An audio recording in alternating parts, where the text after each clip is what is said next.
ये कहानी उस समय की है जब रावण के बेटे मेघनंद ने अपने गुरु शुक्राचार्य के द्वारा दी गई शिक्षा के बल पर भगवान इंद्र को जीत लिया था। जिसके बाद मेघनंद भगवान इंद्र को बंदी बनाकर लंका ले गया था।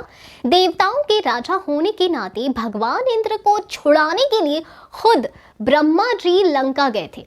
जब ब्रह्मा जी ने मेघनंद से भगवान इंद्र को छुड़ाने के लिए कहा तो मेघनंद ने कहा कि हे ब्रह्मादेव, अगर आप भगवान इंद्र को छुड़ाना चाहते हैं तो बदले में आपको मुझे कुछ तो देना होगा।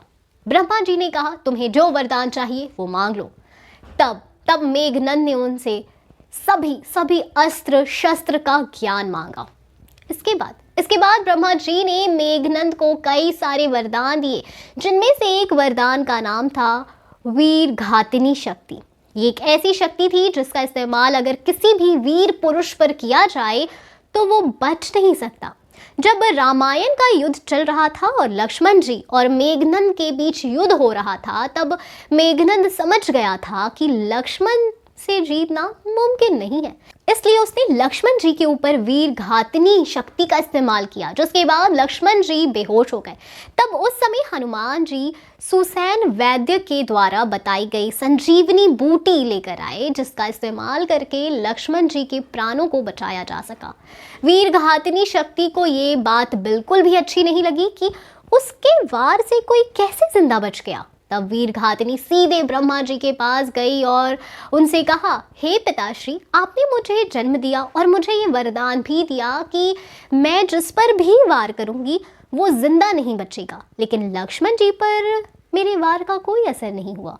आपकी बात झूठी साबित हो गई और जब अब मुझ में इतना दम ही नहीं रहा कि मैं किसी की जान ले सकूं तो मैं अपने आप को नष्ट कर रही हूं। तब ब्रह्मा जी ने निवेदन किया, वीर घातिनी, तुम मेरी बेटी के समान हो, इसलिए मैं नहीं चाहता कि तुम अपने आप को नष्ट करो। इसके बाद वीर घातिनी ने ब्रह्मा जी से कहा कि अगर आप चाहते हैं कि मैं अपने आप को नष्ट ना करूं तो आप मुझे लक्ष्मण जी को मारने का कोई तरीका बताएं।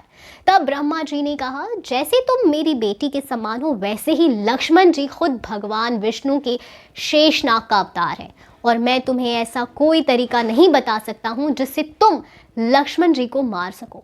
इस पर वीर घातिनी ने कहा कि अगर आप मुझे लक्ष्मण जी को मारने का तरीका नहीं बता सकते हैं तो मैं अपने आप को नष्ट कर रही हूँ।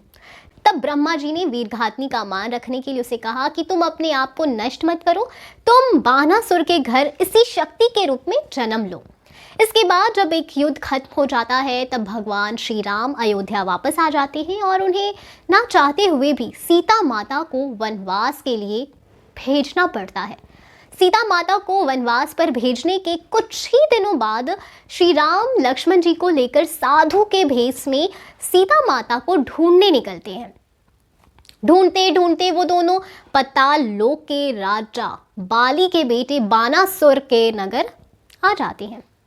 जब बानासुर को पता चलता है कि दो साधु आए हैं तो उन्होंने अपने दो गुप्त सैनिकों को भेजा और साधु से कहलवाया कि हे साधु, आप दोनों दिन तो यहाँ रुक सकते हैं, लेकिन रात में आपको यहाँ से जाना होगा। आप या तो हमारे नगर में चले या फिर यहाँ से चले जाएं।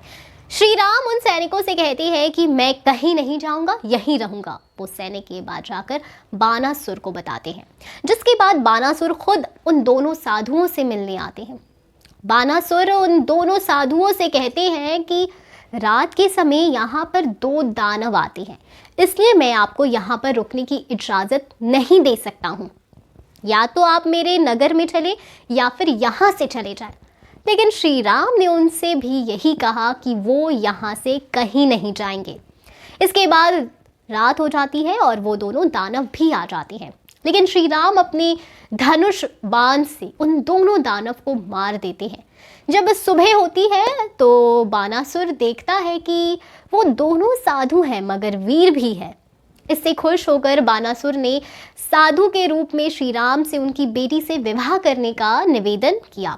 श्री राम ने संकल्प लिया था कि वो सीता जी के बाद किसी और से शादी नहीं करेंगे, लेकिन लक्ष्मण जी ने ऐसा कोई संकल्प नहीं लिया था कि वो सिर्फ एक ही शादी करेंगे। इसलिए श्री राम बानासुर से उसकी बेटी का विवाह लक्ष्मण से करने के लिए कहते हैं, जिसके बाद बानासुर ने अपनी बेटी को जो कि वीर घातनी शक्ति का रूप थी, उसकी विवाह लक्ष्मण जी से करा दी जाती है।